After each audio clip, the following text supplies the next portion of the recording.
sifat-sifat yang diarani dajjal mendunia ya itu mas. Apakah berdampak kepada Nusantara? Kalau Nusantara udah dijaga sama leluhur setahu saya. Nusantara itu sudah ada pagernya, leluhur kita tuh orang hebat. Itu loh. Sudah jadi gini loh. Di dalam kegaiban, para raja-raja ini sudah tidak tinggal diam. Apa mungkin Nusantara sampai kebobolan lah.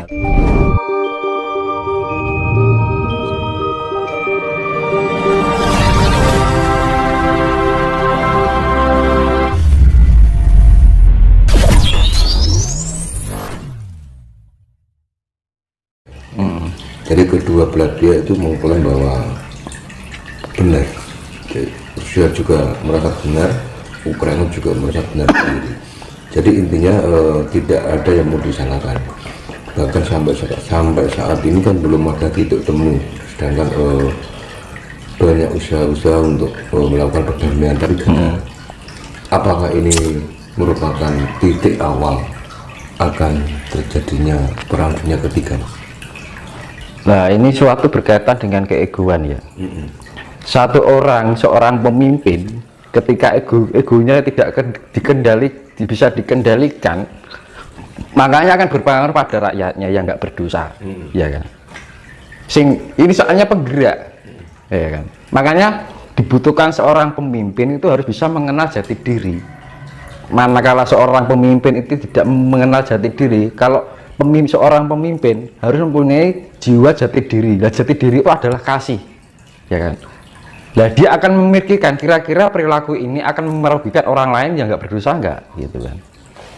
Nah, karena apa? Zaman sekarang itu hanya keegoan yang dikedepankan, tanpa memikirkan dampak itu tadi. Kasihan yang orang-orang yang nggak berdosa kan. Itulah makanya bumi ini harus digulung gitu loh. Itu nanti setelah ada bencana itu, entah nanti ada alam, susulan alam itu. Apa setelah ada perang itu, ada susulan alam. Jadi karena itu emang imbal balik ya. Tuhan dunia itu sudah mencapai tingkat kemurkaan. Jadi sudah tidak bisa dibendung lagi dengan kekuatan manusia, kan gitu loh. Karena merasa adidaya. Nah itu sebenarnya itu yang makanya kan diperlukan pemimpin itu harus mempunyai sifat yang jiwa kepemimpinan yang sebenarnya. Nah, jiwa kepemimpinan itu apa? Orang yang bisa memimpin dirinya sendiri terlebih dahulu. Kalau kita belum bisa memimpin diri kita dahulu, manakala diri kita menjadi pemimpin, ya jadinya kayak gitu. Padahal kalau kita mengenal jati diri kita, pasti Tuhan akan include dengan diri kita. Dan perilaku kita berdasarkan kasih. Nggak mungkin dia akan melakukan suatu hal yang keburukan. Dan akhirnya apa? Karena apa? Segala aparat, apa yang namanya tentara gitu kan. Itu kan yang menggerakkan pasukannya kan pemimpinnya. Berarti kan tergantung pada ini ya kan. Dan tentara-tentara itu juga hanya sindikal dawuh. Dia juga nggak berdosa, ya kan? Hanya antar keegoan antar pemimpin. Nah ini jiwa-jiwa kepemimpinannya sudah ada, gitu loh. Kalau orang pemimpin itu harus bisa memimpin dirinya sendiri. Kalau orang sudah bisa memimpin dirinya sendiri, dia pasti mempunyai sifat-sifat Tuhan. Nah gitu.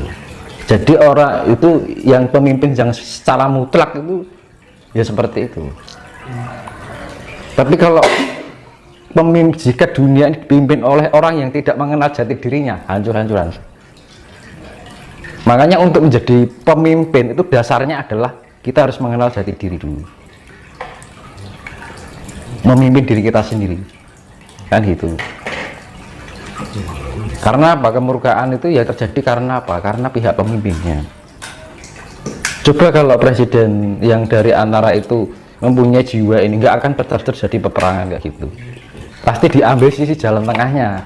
Karena kekerasan itu bukan ada suatu penyelesaian. Makanya saya kembalikan tadi, manusia di dunia ini sudah menjadi parasit bagi alam ini, ya kan? Hewan nggak pernah merusak alam, tumbuhan juga nggak pernah merusak alam, kan yang menjadi merusak alam lah manusia sendiri kan gitu. Jadi gimana sekarang bikin nuklir mau diapakan? Kalau nuklir dilempar itu kan yang merusak alam juga kan. Begitu juga makhluk-makhluk ya orang-orang yang nggak berdosa kan gitu. Nah kadang-kadang gitu loh, karena apa? Sifat-sifat yang diarani dajjal mendunia ya itu mas. Karena sudah, makanya saya bilang identitas bumi sudah tidak menyatu dengan identitas langit. Itu. Jadi sifat-sifat manusia ini sudah merajai bumi ini. Nah kalau bumi ini sebenarnya merasa sakit dengan ulah manusia itu. Gitu. Karena apa ya itu tadi, kalau kita tidak bisa, misalkan ada orang dia tidak bisa menguasai dirinya sendiri, diangkat seorang pemimpin karena dia mempunyai mungkin ya kepangkatan atau apa gitu ya, kewenangan gitu kan, akhirnya apa yang terjadi adalah kehancuran. Makanya untuk diperlukan seorang pemimpin itu harus bisa mengenal dirinya dulu. Dan mengenal diri itu pasti dia akan mengenal sifat-sifat Tuhan, ya kan? Yaitu dampaknya kalau sebuah negara hanya didasari dengan sebuah wewenangan itu tanpa didasari pengenalan diri sejati atau identitas dirinya sebagai pengajawantahan sifat Gusti, ya jadinya seperti itu.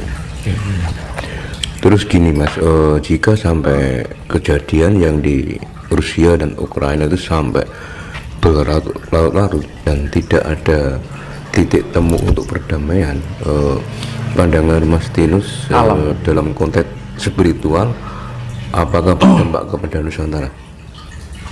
Kalau Nusantara udah dijaga sama leluhur, setahu saya Nusantara itu sudah ada pagernya, leluhur kita tuh orang hebat. Itu loh, sudah. Jadi gini loh, di dalam kegaiban para raja-raja ini sudah tidak tinggal diam. Apa mungkin Nusantara sampai kebobolan lah, terus leluhur kita ngapain kan gitu. Nah mulo elingo karo leluhur kan gitu loh. Kalau kita dekat dengan leluhur, pasti leluhur itu walaupun sudah nggak ada tapi secara non fisiknya masih bekerja. Terus gini terkait dengan leluhur, kalau kita berbicara dengan konteks leluhur, apakah leluhur ini menjaga seluruh Nusantara atau cukup di Jawa saja? Nusantara. Tapi pusatnya Jawa. Jadi Nusantara ini suatu kesatuan. Nah, aku bilangnya Asia Tenggara, se-Asia Tenggara. Karena Nusantara itu dulunya se-Asia Tenggara gitu loh. Kalau leluhur ini menjaga Nusantara, apa yang dikatakan Mas Tinus, kenapa seperti Papua sampai saat ini masih bergejolak Mas? Kalau memang sudah dijaga oleh leluhur kita. Loh, kan alam, faktor alam Mas. Yang namanya menjaga itu bukan arti sepenuhnya loh, tapi meminimalis suatu kejadian yang sangat buruk. Makanya dibilang ibaratnya gini, Jawa kari separo, Cina londo kari sak cudu. Karena apa? Yaitu secara faktor alamnya juga mendukung, secara non fisiknya dari para leluhur juga tetap memberikan energi. Energinya leluhur itu besar. Makanya kita harus dekat dengan leluhur. Tidak hanya dengan alam. Alam, yo karo alam, yo karo leluhur, kan gitu. Loh, kalau kita dekat dengan leluhur, itu misalkan kita diam itu di atas, gitu. Disambangi, gitu. Kalau basa Jawa nih. Nah makanya kan, karena apa ya, Nusantara itu sudah kena dampak dari kemurkaan di dunia, ketamakan di dunia itu sudah kena dampaknya kan gitu loh. Tapi secara vibrasi itu dibangunkan. Makanya kan ada di tahun ini semakin pesat kebangkitan spiritnya, karena ada jamaah dari leluhur kan gitu, orang yang tiba-tiba terbangkitkan spiritnya. Nanti Jawa ini nanti ada spesifiknya, orang yang terbangkitkan itu punya spesifikasi masing-masing. Ada yang bagian keahlian, ada yang bagian pengobatan, ada yang bagian istilahnya pasukan perang, kaman. Bukan perang, berarti pasukan. Ada yang berperan sebagai senopati, ada yang berperan sebagai menteri, ada yang berperan sebagai pemimpin, kan gitu. Nanti sudah disiapkan, nanti para light worker lah ibaratnya, para pekerja cahaya ini terbangunkan kecerahannya, kesadarannya, spiritnya dibangunkan, nanti punya spesifikasi masing-masing. Ada yang ahli, jadi kayak bengkel itu ada ahlinya, ya, ada bagian ini, ada bagian itu. Nanti sudah disediakan oleh leluhur masing-masing, punya kelebihan masing-masing yang saling melengkapi akhirnya. Makanya ini di dalam spiritualitas anak-anak muda, ada yang punya kemampuan ini, ada yang punya kemampuan itu memang sudah disiapkan oleh leluhur. Itu bukti nyata loh, dan itu sekarang sudah banyak gitu loh. Ada yang bagian keahlian, ada yang bagian pengobatan, ada yang bagian istilahnya pasukan perang, kaman. Bukan perang, berarti pasukan. Ada yang berperan sebagai senopati, ada yang berperan sebagai menteri, ada yang berperan sebagai pemimpin, kan gitu. Nanti sudah disiapkan, nanti para light worker lah ibaratnya, para pekerja cahaya ini.